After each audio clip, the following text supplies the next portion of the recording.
Once upon a time, in a cozy little burrow under a big old tree, lived a brave little mouse named Max. Max was the tiniest of his family, but had the biggest heart. While his siblings preferred to stay close to home, Max loved to explore the forest.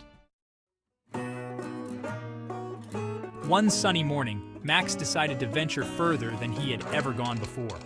He scampered past the tall grass, through a patch of colorful wildflowers, and up a small hill. At the top, he saw something shiny on the ground. It was a golden key. Max picked up the key and wondered what it could unlock.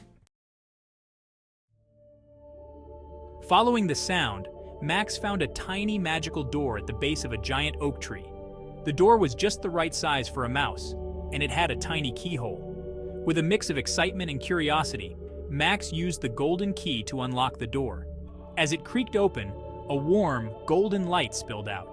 Inside, Max found a beautiful enchanted garden filled with twinkling lights, fragrant flowers, and sparkling streams.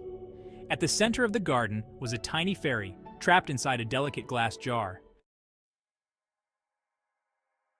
"Please help me," the fairy whispered. "I've been trapped here for so long." Without a second thought, Max climbed up and carefully lifted the jar's lid. The fairy fluttered out, her wings shimmering like a rainbow. "Thank you, brave little mouse," she said, her voice like a melody. "As a reward for your bravery and kindness, I will grant you one wish." Max thought for a moment. He could wish for anything in the world. But then he remembered his family back in the burrow. "I wish for my family to always be safe and happy," Max said with a smile. The fairy waved her tiny wand, and a sprinkle of magic dust surrounded Max. "Your wish is granted," she said. "Your family will always be protected."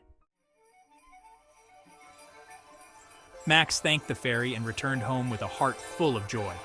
From that day on, the forest seemed a little brighter, and Max's family felt a sense of peace and happiness they couldn't quite explain. And as for Max, he continued to explore, knowing that his bravery and kindness had made the world a little better. And so, the brave little mouse lived happily ever after, always ready for his next adventure. The end.